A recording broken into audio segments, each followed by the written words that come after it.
큰 건 빼고도 징역 7년. 이게 갑질 논란 있었죠. 사회적 공분을 사기까지 한 이 양진호 전 한국미래기술회장에 대한 얘기입니다. 오늘 오전에 1심 선고가 있었습니다. 징역 7년 선고받았는데요. 종전 11년 구형에서 4년 정도는 줄었더라고요. 재판부는 판결문에서 피고인의 죄질이 극히 무겁다고 밝혔습니다. 우선 당시 피해자의 목소리 한번 들어보고 저희가 이어가도록 하겠습니다.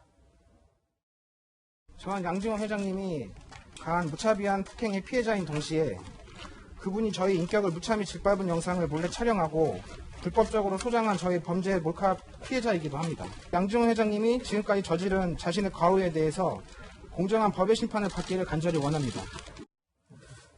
교수님, 예. 이게 양진호 회장 사건 사실 굉장히 사회적으로 공분을 산 큰 그랬었죠. 화제 이슈였는데 네, 맞아요. 뭐 좀 기억이 가물가물한 분도 계실 것 같아요. 예. 어떤 얘기였죠? 가장 크게 갑질이죠. 그러니까 네네. 직원들을 자기 마음대로 했어요. 머리 아까 잠깐 사진 나왔잖아요. 머리 예. 색깔 직원들 마음대로 자기 마음대로 하라 그러고. 네. 그다음에 동물을 뭐 죽이라는 것도 했고요. 저렇게 막 몸을 감고 때리기도 하고 지금 장면 이제 폭행하는 장면이거든요. 사무실에서요. 그리고 사람들 다 보는 데서 저러는 거 아니겠습니까? 예, 예. 저런 갑질은 보다 처음 봤어요, 저는. 네. 몰래 하는 것도 아니고 사람들 다 보는 데서 저렇게 공개적으로 하고.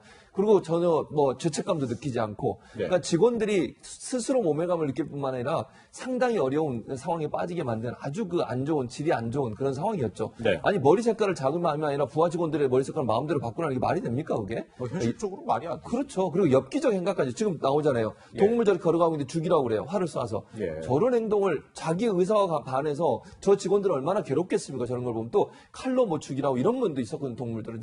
저런 형태 문제 때문에 논란이 됐었는데 예. 이번에 이제 검찰 구형보다 많이 줄어서 지금 나왔어요. 11년 구형인데 7년 나왔거든요. 7년, 예. 대체적으로 물론 구형보다 판사들의 판결이 좀 떨어지긴 하지만 그렇죠. 저는 저렇게 나쁜 행동을 한 사람은 좀 엄하게 처벌해야 한다고 생각을 해요. 예. 이게 사회적으로도 큰 논란이 됐었고 이런 행위들이 뭐 보이지 않는 것도 일어날 수도 있는 거 아니겠습니까? 그런 행동들 이런 행동들이 계속되지 않게 하기 위해서는 좀 더 엄하게 처벌했어야 되는데 조금 더 엄하게 처벌하지 않고 가볍게 처벌되면 뭐 가벼운 건 아니죠. 7년이고 가벼운 건 아니지만 그럼에도 불구하고 국민의 법 광정에서 봤을 때는 조금 더 무겁게 처벌했는 게 맞지 않나 이런 생각이 듭니다. 네. 이번 선고 결과를 보니까 좀 눈에 띄는 게요. 2013년 12월에 확정 판결을 받기 이전과 그 이후로 뭔가 혐의를 분리해서 선고가 분리돼서 나왔다. 이런 점이 좀 눈길을 끌더라고요. 왜 그런 겁니까? 그건 왜 그러냐면 이 사람 같은 경우에는 뭐 특수강간, 상습폭행 해가지고는 수년에 걸쳐서 죄가 이렇게 수십 개거든요. 근데 네. 그 중간에 2013년 12월에 저작권법 위반으로 확정 판결을 받은 게 있어요. 네. 이것 때문에 이렇게 분리가 돼서 선고가 되는데 확정 판결 이전에 범한 죄는 확정 판결이 난 죄랑 같이 기소가 됐으면은 경합범 가중을 통해서 좀 경감된 형을 받을 수가 있었거든요. 네네. 그런데 그때 이 죄가 있는지 몰랐기 때문에 뒤늦게 기소가 된 거잖아요. 네. 이런 경우에는 그 조문에 형법 조문에 보면은 확정 판결이 난 죄 이전에 범한 죄에 대해서는 같이 판결을 할 때와 형평을 고려해서 선고에 참작하도록 그렇게 돼 있거든요. 그래서 이렇게 분리가 돼서 선고가 된 겁니다. 네. 근데 저희가 앞서 큰 건 빼고 징역 7년 이렇게 얘기를 했는데 이 큰 건 지금 어떤 게 남았길래 이게 큰 건을 빠진 거죠, 지금? 그러니까 양진호 씨 같은 경우에는 2018년 12월에 저 사람이 구속이 됐어요. 근데 예.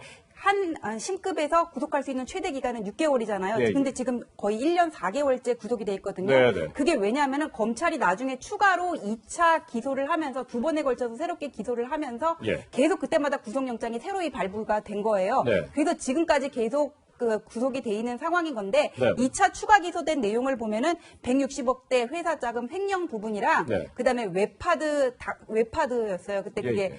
정보통신망법상 음란물 유통한 죄가 이렇게 추가가 돼 있거든요. 그렇죠. 근데 그 죄까지 이번에 같이 판결이 나는 게 보통 원래는 그런데 그러니까요. 이 부분에 대해서 아직 심리가 마무리되지 않은 것 같아요. 그래서 이렇게 이례적으로 일부분에 대해서만 결심을 하고 선고를 한 것으로 보입니다. 이 부분이 더 형량으로 따지면 더 클 수 있는 거죠. 네네, 그렇게 된 거죠. 왜냐 167억 원 횡령 부분이 들어가 있기 때문에 예, 예. 이 부분에 대해서 이걸 자기가 모두 변제를 하지 않으면은 그게 더 커질 수가 있습니다. 이게 특경경제 가중처벌법이 규정이 되기 때문에 네. 그거는 좀 봐야 될 것 같아요. 그렇군요. 사실 이번에 이 양진호 전 회장 같은 경우에는 폭행하는 영상도 공개되고 여러 가지 엽기적인 행각들이 공개가 되면서 직장 내 갑질 문제 계속해서 이야기 나오고 있거든요. 최근 불거진 사례들도 좀 있었죠. 그렇죠. 대한항공 사례가 대표적인 사례잖아요. 네. 대한항공은 뭐 조연아, 뭐 그 언니, 동생 그리고 어머니까지 갑질 형태가 다 공개가 되면서 엄청나게 또 비난을 많이 받았지 않습니까? 네. 사회적으로 얼마나 큰 비난이 있었고 그리고 나서 또 뭐가 있어? 남양유업 물량 밀어내기에서 그 거래소, 거래처의 사람들 막 이렇게 어렵게 만들고 정문당 이장한 회장 운전기사 폭행 협박 이런 게 계속 있었잖아요. 이런 사회적 분위기로 본다면 양진호 회장의 저런 처벌은 상당히 저는 무겁게 해야 된다고 봐요. 저 사람이 한두 가지가 아니에요, 문제가. 네. 자기 아내와의 불륜을 의심해가지고 대학 교수를 감금하고 폭행했어요. 네. 그런 행동까지 한 사람이고 동물 학대도 했었고요. 저렇게 우리가 볼 때 뭐 그야말로 뭐 범죄 그 종합 세트라고 할 정도로 그렇게 나쁜 짓을 많이 한 사람을 예. 이 정도로 처벌하니까 결국은 또 다른 이런 범죄가 또 일어날 수 있다고 보여지기 때문에 네. 사회적 직장 갑질이 사회적으로 문제가 된 이상 양진호 씨에 대한 처벌도 좀 더 무겁게 이루어지는 게 맞지 않나 하는 생각이 듭니다. 네. 양진호 씨 뭐 갑질 폭행 논란으로 무리를 빚었는데 오늘 1심 선고 났다는 소식까지 짚어봤습니다. 두 분과는 여기서 말씀 마치겠습니다. 고맙습니다.